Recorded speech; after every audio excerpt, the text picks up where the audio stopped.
મહિનાના વદ પક્ષની એકાદશી. ધર્મરાજ યુધિષ્ઠિરે કહ્યું, હે જનાર્દન, હવે તમે મને જેઠ મહિનાની વદ પક્ષની એકાદશીની કથાનું મહત્વ જણાવો.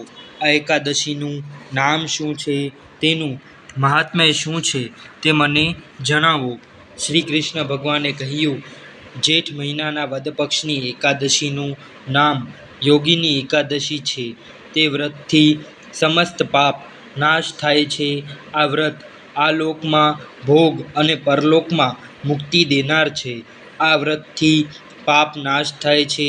હું તમને પુરાણમાં કહેલી કથા કહું છું. અલકપુરી નગરીમાં કુબેર નામનો રાજા રાજ્ય કરતો હતો.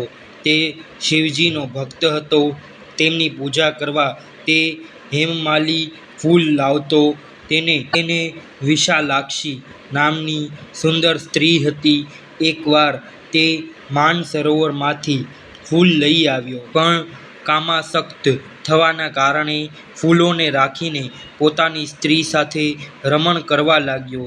તેની રાહ જોતા જોતા બપોર થઈ ગઈ તો તેણે ક્રોધિત થઈને પોતાના સેવકોને હુકમ કર્યો કે તમે બધા જઈને હેમમાલીને જુઓ કે હજુ સુધી ફૂલ લઈને આવ્યો કેમ નથી.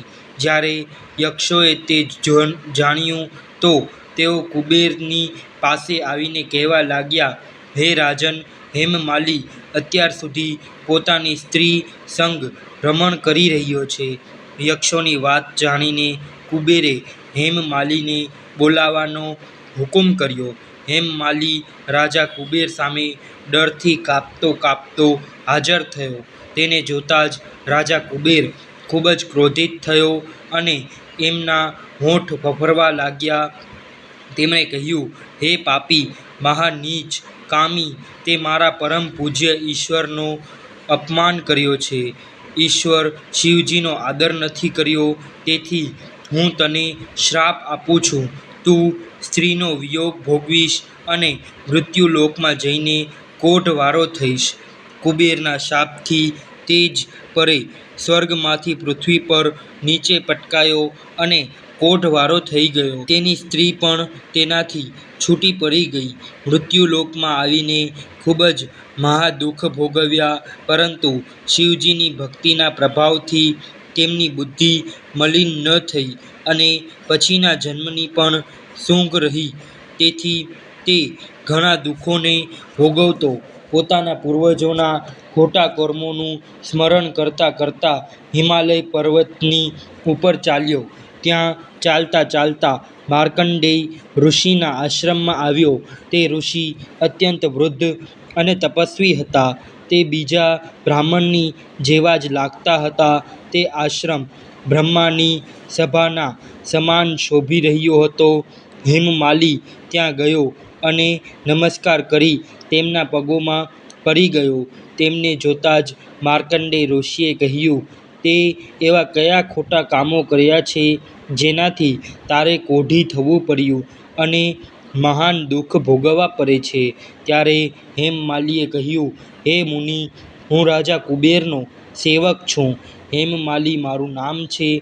રાજાની પૂજા કરવા નિત્ય પ્રતિ નિયમિત ફૂલો લાવતો હતો. એક દિવસ પોતાની સ્ત્રી સાથે વિહાર કરતાં કરતાં મોડું થઈ ગયું અને બપોર સુધી ફૂલો લઈને પહોંચ્યો ન હતો.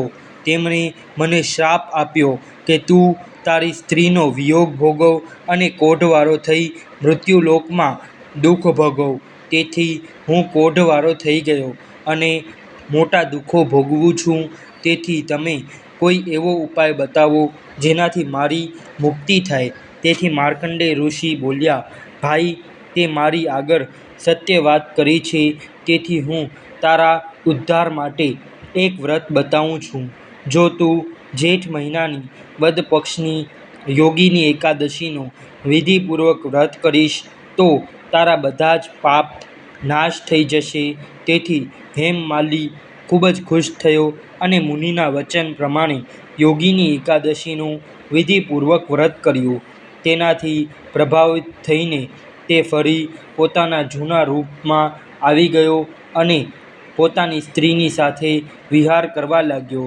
હે રાજન, આ યોગીની એકાદશીની કથાનું ફળ 81,000 બ્રાહ્મણોને ભોજન કરાવવાનો તેના બરાબર છે. આ વ્રતના પ્રભાવથી સમસ્ત પાપ નષ્ટ થાય છે તે અંતમાં સ્વર્ગની પ્રાપ્તિ થાય છે. મિત્રો, તમને આ વિડીયો પસંદ આવ્યો હોય તો આ વિડીયોને લાઇક કરજો, શેર કરજો અને આપણી યુટ્યુબ ચેનલને સબસ્ક્રાઈબ કરી બેલ આઇકન દબાવજો. ધન્યવાદ. હર હર મહાદેવ.